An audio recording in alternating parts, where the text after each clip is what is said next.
सर्वप्रथम स्त्रियांच्या अंधारा जीवनाला प्रकाशाचा मार्ग दाखविणारे युग प्रवर्तक, थोर समाजसुधारक, विचारवंत महात्मा ज्योतिबा फुले यांच्या पावन स्मृतीस विनम्र अभिवादन करते. नमस्कार, मी कविता अमोल खाजबागे महात्मा ज्योतिबा फुले यांच्या द्विशताब्दी ऑनलाईन राज्यस्तरीय स्पर्धेमध्ये आपणा सर्वांचं हार्दिक स्वागत करते आणि माझ्या विषयाला सुरुवात करते. माझ्या स्पर्धेचा विषय आहे अंधश्रद्धा, अन्याय, अज्ञानाविरुद्धचा महात्मा फुलेंचा लढा. अंधारलेल्या रानवाटेत प्रकाश घेऊन आले, अंधारलेल्या रानवाटेत प्रकाश घेऊन आले, मनुष्यत्वाच्या भूमीत नवा समानतेचा अंकुर पेरून गेले, अंकुर पेरून गेले. भारतीय समाजामध्ये अंधश्रद्धा, अज्ञान होते. कितीतरी लोक अन्याय सहन करत होते, पण तेव्हाच्या समाजव्यवस्थेविरुद्ध आवाज उठवण्याचं धाडस कुणी करत नव्हते. स्त्रियांना शिक्षण नव्हते. जातीच्या नावाखाली माणसाला माणूस म्हणून जगण्याचा अधिकार नव्हता. अज्ञानाच्या अंधारात समाज घुटमळत होता. अन्यायाला आवाज नव्हता. समाज मुकाट्याने अन्याय सहन करत होता.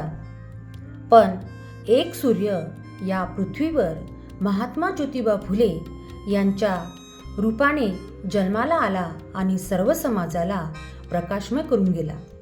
अज्ञानाच्या अंधकारात खितपट पडलेल्या आणि 18 विश्व दारिद्र्य उराशी असलेल्या अशा समाजामध्ये आशेचा किरण पेरून गेला.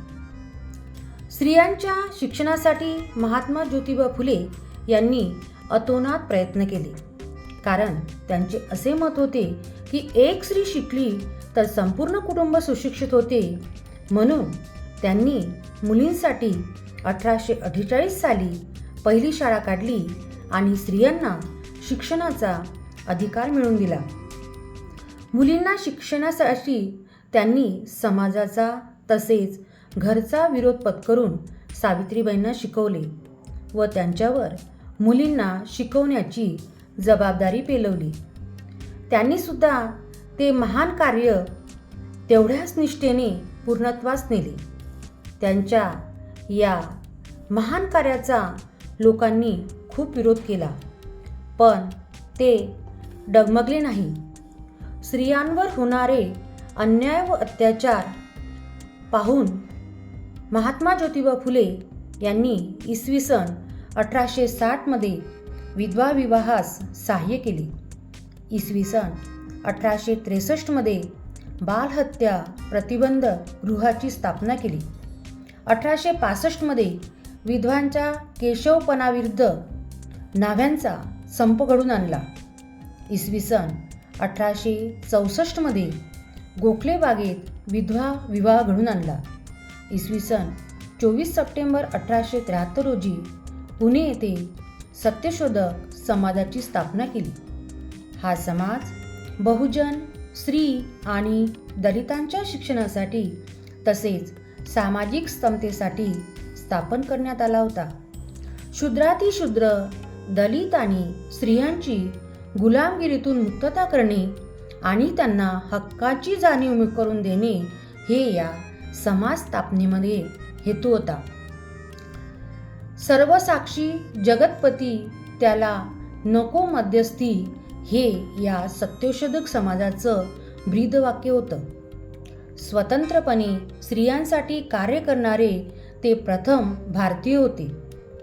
शेतकऱ्यांचे आसूड या ग्रंथामध्ये त्यांनी महाराष्ट्रातील शेतकऱ्यांची विदारकता आणि दारिद्र्य निषेध केले आहे. या पुस्तकाद्वारे शासनाच्या नजरेत कृषी वर्गाची दुःखद स्थिती लक्षात आणून दिली. म्हणून डेक्कन ॲग्रिकल्चर रिलीफ ॲक्ट हा संमत झाला. नीती हाच मानवाच्या जीवनाचा आधार आहे हा विचार मांडणारे महात्मा ज्योतिबा फुले एक तत्वचिंतक व्यक्तिमत्व होते. अंधश्रद्धेमुळे माणूस अज्ञानाकडे वळतो. जातीभेद, अंधश्रद्धा, कर्मकांड यावर त्यांनी प्रहार केले.